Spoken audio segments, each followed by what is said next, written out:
na parang inutos daw po ni Senator Amy Marcos na imbestigahan ng pagkamatay ni Rustan Ser, Paulo Tanto, kasi there could be an involvement, there could be or there could not be an involvement between the First Lady Liza Araneta Marcos. Of course, you know po na medyo na yun nga po, nasabi nga po na sa LA County Court na cocaine daw po, accidental cocaine overdose ang kinamatay ni Tantoco. And of course, isa nga po sa inyong mga FRAS ay anti-drugs. So, what's your take po dito sa gagawing investigasyon ni Senator Amy Marcos against dun sa pagkamatay ni Tantoco and the possibility na baka ma-involve ang First Lady?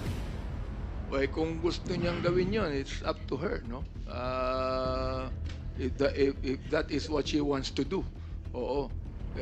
Pero mas palagay ko, mas maganda kung makakatulong siya sa kanyang kapatid sa development ng bansa natin. Last na lang po.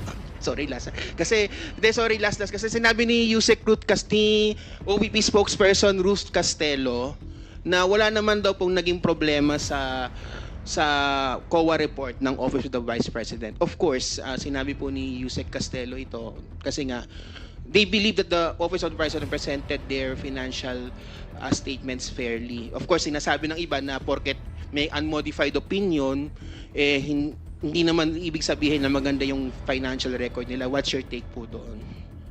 When we were investigating the Vice President's Committee on Good Government, nakita namin mayroong problema eh.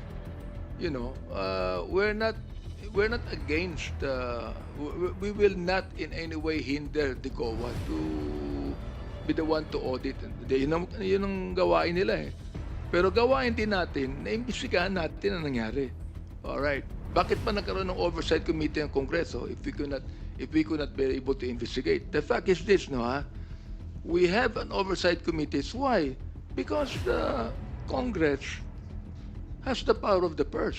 Kami ang nagbibigay ng budget. Kami nag-approve ng budget on our part. Dapat lamang na gawin namin ang tungkulin namin according to the mandate given to us by the people.